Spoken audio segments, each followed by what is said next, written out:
Hi, guitar lovers. Good evening. How are you? I hope you are fine. And then welcome to our channel, Akski TV Guitar Lovers. So before we start, I hope you are subscribed to my channel, and then don't forget to click the notification bell to update you if I am uploaded a new video. So I wanna give a huge shout out to our new followers. Uh, Yesterday, she told me, Idol, turuan mo ko ng power chords. I think she's a woman. So, I said, as I told you, if God's will.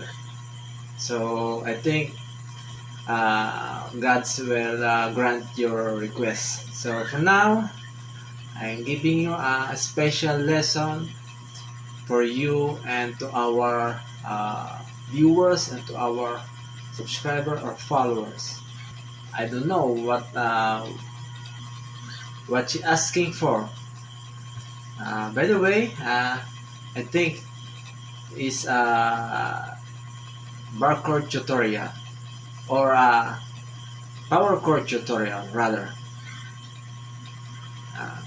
I'm giving you an example or a song using power chords.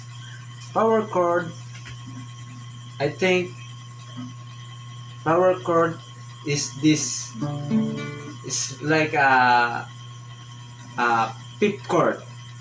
Pip chord, like for example, D5. D5 using three notes, D, A, and then of course the octave. Almost two chords. This is a power chord to me. This is a power chord. Miss Margit Mirande. This is a power chord. So the song I wanna give you for example is, if you know the song Didma from Rocksteady. Matagal na. This song are using a power chord. I think you know the song Deadma last 1990s, if I am correct.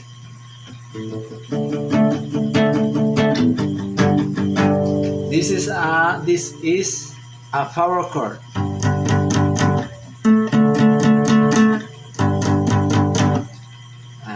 And I wanna give you another example using a power chord like Kisap Mata. But this time the beat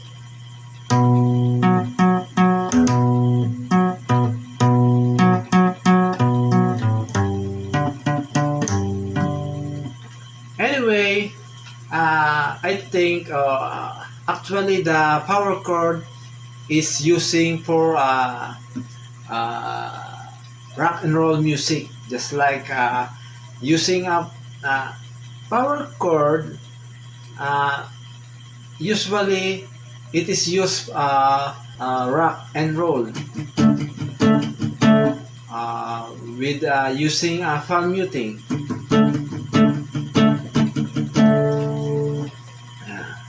By the way, palm muting, while you scratch the string, at the same time your palm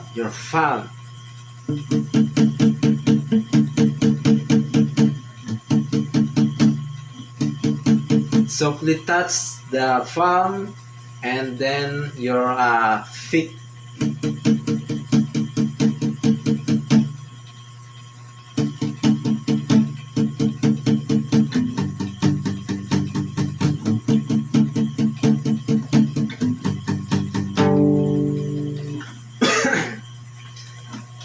excuse me, power chord usually it use from rock music, alternative music, just like I did.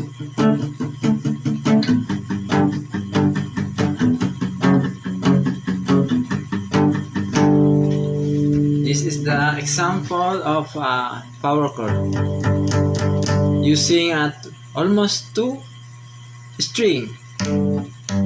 For the G notes, G, and then the D note. For you to easily understand, almost 2 notes.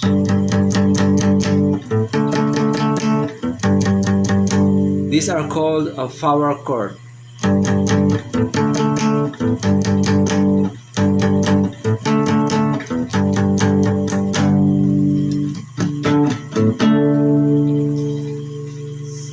So I hope this tutorial it helps you to understand what the power chord use in the music industry.